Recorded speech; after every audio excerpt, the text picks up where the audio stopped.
Greetings Marines, FiOth here, and today, due to public demand, we're having an in-depth look at the Tecker's Drone.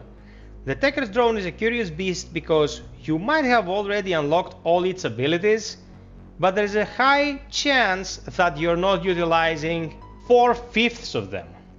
The drone can perform specific actions automatically whilst being queued to do what can do, like weld on our weld doors and so on and so forth, but there is an entire palette of secondary functions that it can perform that many people don't even know exists. So today, it's drone day, let's have a look. First order of the business, in order to utilize these abilities, you have to pause. When you pause, you will see this at the very right of your command screen. Granted, you have a Tecker and a drone in the squad. Now I have to make it abundantly clear that the weld and unweld functions don't require you to do anything. You just click weld and the drone will be prioritized to weld or unweld a door. If you try to do 2 doors at a time, a Marine will then go and do the other door. But with this menu, we go into drone commands. We're going to start with behaviors. There are 3 different behaviors here. Is the passive stance, where the drone never shoots at enemies. It disappears if the operator crouches. So this is the neutral stance, let's say. The drone will never engage no matter what and will hide alongside the operator, the Tecker. Then we have defensive stance. A drone follows the behavior of the operator when escorting. It shoots at enemies once detected. It disappears if the operator crouches. So this will fire back if the squad is attacked, but until then it will be neutral and hide alongside the Tecker. Offensive stance. The drone always shoots at enemies if possible. The drone doesn't disappear if the operator crouches. Even if the Tecker crouches, if you're on offensive stance, it will keep firing. There is a function to this, but we will break all 3 down, reach this, and then we will discuss it.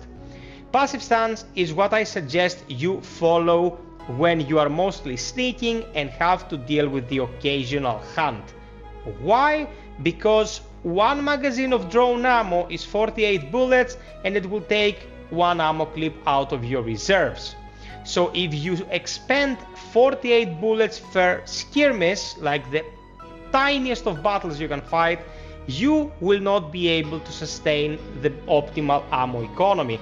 If you end up having 20 clips on you during the duration of the mission, it's not gonna be a biggie, but especially at the start of its deployment where ammo is pretty scarce, you might wanna keep it in passive stance until you have more ammo.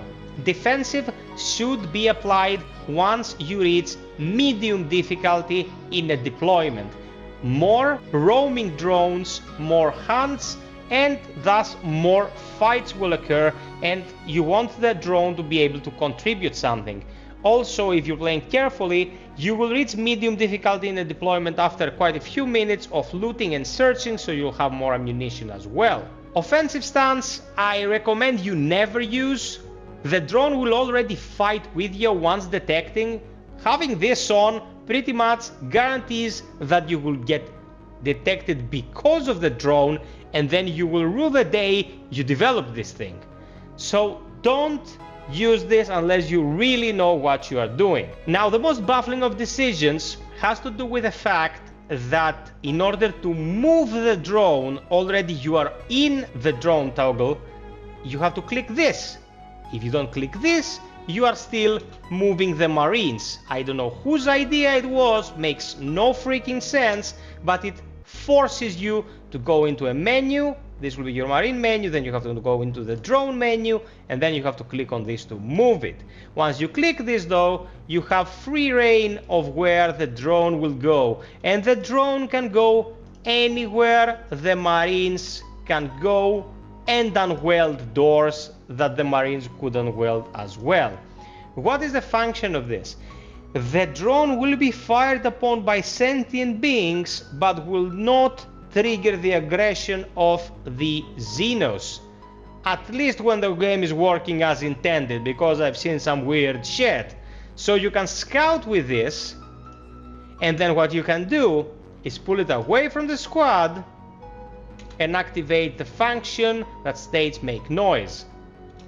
The drone will make noise like a sensor you could have placed yourself and lure in enemies. You can then return the drone to the sender or send it someone else, and you will have cleared the path if successfully deployed.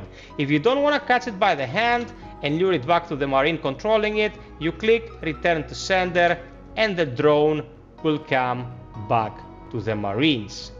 The presentation I'm making here dictates the functions that will be available once the drone is in its final form. There are 3 forms. One's pretty much useless, doesn't do anything of substance. The second one is a welder, and the third one is the combat drone. So here we're looking at the combat drone upgrade. Anything below that is just a drone that has fewer capabilities, but it's just 90 materials, 90 resources to reach this state. The weapon used by this drone is the SMG that the Marines can use as well, in case you're wondering. There are 2 more things we have to understand before we wrap this up.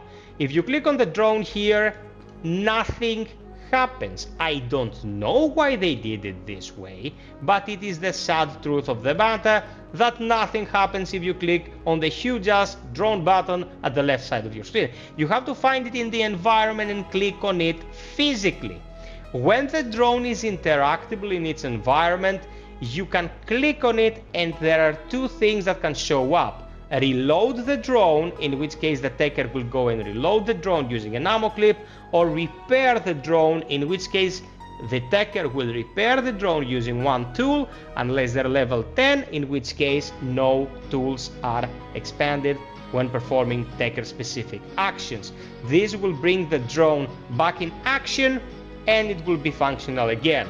Losing the drone in the environment and bailing a mission will cost you the drone, but you will redeploy with a new, fresh, functional drone.